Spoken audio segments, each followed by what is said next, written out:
Tu cherches à perdre du poids, mais tu en as ras-le-bol de pas savoir par où commencer ou alors de suivre encore un énième régime hyper compliqué, hyper strict qui à la sortie n'apporte aucun résultat ou tout du moins tu vas reprendre tous tes kilos. Alors écoute cette vidéo, je vais t'expliquer 10 astuces aujourd'hui que tu pourras mettre en place dans ton quotidien pour réussir à te transformer. Et déjà, un premier conseil, c'est ne mets pas ces 10 astuces d'un coup dans ton quotidien, mais simplement essaye d'en prendre une ou deux aujourd'hui, de voir comment ça se passe et d'avancer au fur et à mesure.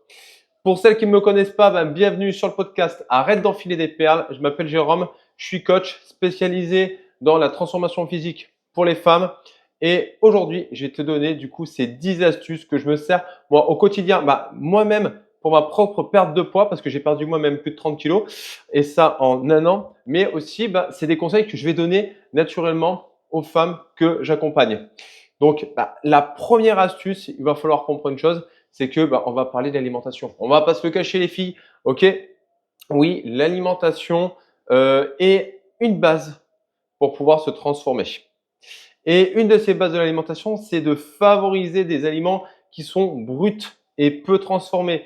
Pourquoi? Parce qu'ils vont être plus riches en fibres, plus rassasiants. En plus, tu vas avoir plus de temps de mastication dessus. Et donc, du coup, ça va te permettre de être plus rassasié, d'avoir des aliments qui vont te tenir plus longtemps au corps, vont t'apporter plus de nutriments et du coup, à la sortie, va te permettre d'éviter les craquages. Bien penser évidemment à tout ce qui est apport en protéines, parce que souvent, quand on a des envies de sucre, de craquage, de ce genre de choses, c'est tout simplement parce qu'on manque un petit peu de protéines. Et aussi, au niveau de l'alimentation, une chose quand même qu'il faut prendre en compte, c'est tu n'es pas obligé de faire matin, midi, soir en termes d'alimentation. Tu peux manger 4 fois, 5 fois, 6 fois dans la journée, d'accord? Si tu as faim, tu manges. Et du coup, on va être typiquement sur la deuxième astuce que je vais te donner. Écoute ta faim. On n'est pas bloqué sur matin, midi, soir en termes d'alimentation. Tu as le droit de faire des collations et ça, tu as le droit de faire des collations le matin, l'après-midi, même après ton repas du soir. Et ça, c'est une chose que je conseille beaucoup et que je pose beaucoup comme question. Quand on me dit, ouais, j'ai fait un craquage encore, je suis arrivé chez moi, j'ai dégommé le placard, je ne sais pas pourquoi ce qui m'a pris, alors que j'allais manger dans 2 heures. Et j'ai envie de te dire, oui, tu allais manger dans 2 heures. Et généralement, la question, c'était quand la dernière fois que tu avais mangé? Ah j'avais mangé à midi.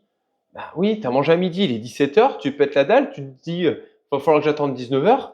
Ton cerveau, en fait, il dit non, non, là, il y a urgence, tu pètes la dalle, c'est maintenant. Donc, du coup, il va te faire un choix. Et généralement, ce choix-là, ça va pas être sur des brocolis ou un steak haché. Non, ça va être sur un paquet de gâteaux. Alors que tu aurais fait une collation, tu aurais respecté ta sensation de faim, en fait, ça serait beaucoup mieux. La troisième astuce, ça va être de bouger régulièrement, de venir activer un minimum l'activité cardio-respiratoire. Alors, attention les filles, je ne dis pas de faire que du cardio et je vous le déconseille. Mais par contre, activez votre cœur parce que vous allez consommer des calories dans la journée. Donc après, ça passe par exemple par le NEAT. Donc marcher comme je suis en train de le faire. Ça peut être aller trottiner, ça peut être promener son chien, faire du jardinage, aller à la piscine, faire une balade shopping avec les copines. Tu as plein de choix. Mais simplement, en fait, c'est pas possible que tu sois 8 heures de rang assis derrière un bureau, que quand tu arrives chez toi, tu fasses 4 heures de télé. Tu comprends bien qu'en fait, c'est pas logique par rapport à ton objectif de vie. Donc, bouge plus, ok? Et ne cherche pas à faire des longues balades d'1 heure, non. Il vaut mieux faire des petites balades de 10 minutes et ça fréquemment durant la journée, d'accord? Donc, à chercher à favoriser les moments où tu vas sortir pour bouger, ça sera beaucoup plus intéressant.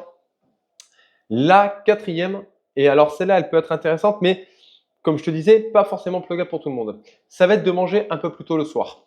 Pourquoi? Parce que pour favoriser un meilleur sommeil, ça peut être intéressant que tu ne sois pas en grosse phase de digestion juste avant de te coucher. Donc, ce qui peut être intéressant, c'est de manger 3 heures avant ton coucher, ce qui laissera le temps du coup à ton organisme de digérer déjà les aliments que tu as mangés et donc du coup, ça te permettra de favoriser un meilleur sommeil.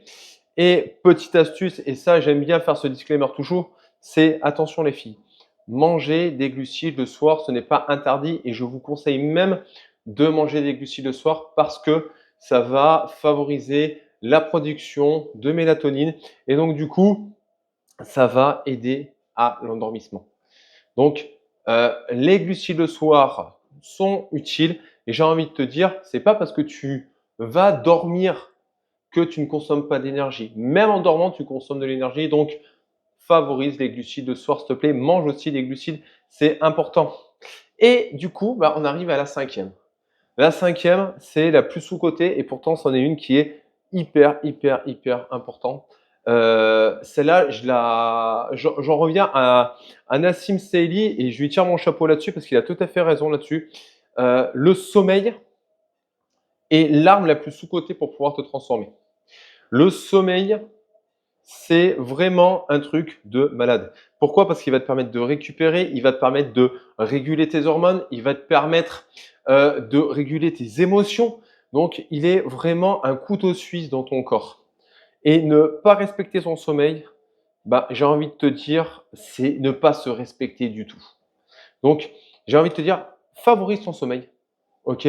S'il y a une chose que tu devrais, toutes celles qui vont écouter aujourd'hui, qui sont encore présentes, parce qu'évidemment, il y a celles évidemment qui ont lâché au bout de la première, toutes celles qui sont présentes aujourd'hui, qui écoutent aujourd'hui, vraiment insister. Il y a une chose que vous devez plugger à force, c'est le sommeil. Celle-là, elle est incompressible. Favoriser votre sommeil vous permettra de vous transformer. Pourquoi? Parce que vous allez améliorer les hormones de la faim, donc la leptine et la gréline, ce qui fait que vous allez faire de meilleurs choix alimentaires. Vous allez avoir plus d'énergie au quotidien, donc vous allez plus bouger, vous allez booster votre métabolisme. Franchement, il y a une chose à retenir, le sommeil, c'est primordial. Ok? Donc favorisez-le et vous allez voir, vaut mieux ralentir sur certaines tâches pour aller se coucher, pour avoir plus d'énergie et en fait en faire 3 fois plus le lendemain. Donc dans le sommeil, ça c'est vraiment le top. La sixième, c'est adapter en fait l'approche et j'insiste bien le mot approche à toi. D'accord? J'aime pas utiliser le mot méthode ou autre, mais plutôt le mot approche parce qu'en fait, une méthode, on vient prendre un programme et on vient le coller et c'est toi qui t'adaptes au programme. Une approche, c'est l'inverse. On part de toi et en fait, on vient plugger des choses qui sont intéressantes par rapport à ta vie. Et ça, c'est vraiment à prendre en compte.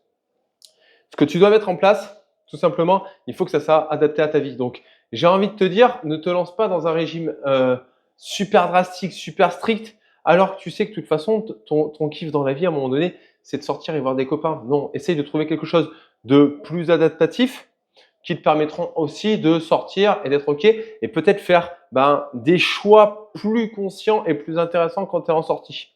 D'accord? La pire des approches, c'est ni plus ni moins de faire du on-off parce que du coup, généralement, tu stagnes, voire tu reprends du poids derrière. Donc, mets des choses en place par rapport à qui tu es. Si tu travailles en horaire décalé, en fait, au niveau de l'alimentation, tu vas pas avoir la même alimentation et les mêmes besoins et surtout les mêmes nécessités qu'une personne qui travaille en 3-8 ou qu'une personne qui travaille avec des horaires de bureau. C'est complètement différent. Donc, tout s'adapte en fait en fonction de toi. Par contre, au lieu de te dire c'est compliqué, c'est pas possible pour moi, sois plutôt force de solution et de proposition et cherche des solutions pour pouvoir adapter les choses pour que ça concerne au lieu de dire non mais c'est bon, c'est pas bon pour moi. La septième, ça va être associer toutes ces activités cardio à la musculation. Pourquoi? Parce que le fait de faire du renforcement musculaire va te permettre, ni plus ni moins, de venir booster ta masse musculaire. Et on n'a jamais assez trop de muscles. On n'en a jamais assez. Donc, fais de la masse musculaire, fais du renforcement musculaire parce que ça va t'aider à t'affiner, ça va t'aider à perdre du gras sur le long terme. Donc, c'est vraiment quelque chose qui est important. Donc, quand tu fais du cardio, de la marche et autres, c'est super. Par contre, pense aussi à faire du renforcement musculaire avec des charges, d'accord? Même si c'est pas lourd au départ, mais petit à petit, si tu vois que tu arrives à progresser, tu augmentes les charges, d'accord? Major Mouvement disait un truc et je le retiens tout à fait là-dessus, je suis d'accord avec lui. Il faudrait que vous soyez en échec musculaire au moins une fois dans la semaine. Au départ, peut-être au moins une fois par mois, de savoir ce que c'est vos limites en termes de charge. Échec musculaire, c'est pas je fais un lever de papate 300 fois. Non, non. C'est vraiment mettre une charge et faire un exercice où au bout de 8, 10, 12 reps max, tu te retrouves vraiment en échec. Ça va te permettre de progresser, de créer de la masse musculaire et surtout d'apprendre à appréhender les charges et la confiance en toi. Ça, c'est vraiment top. La huitième, c'est d'être progressif. D'être progressif parce que en fait, trop souvent, en fait, tu as envie de perdre du poids très rapidement et tu te fixes un objectif qui n'est pas réalisable sur le long terme, qui n'est pas réaliste. Donc du coup, tu veux chercher à perdre beaucoup de poids très rapidement et à la sortie, tu stagnes et tu abandonnes. Moi, je conseille plutôt des pertes de poids qui sont progressives.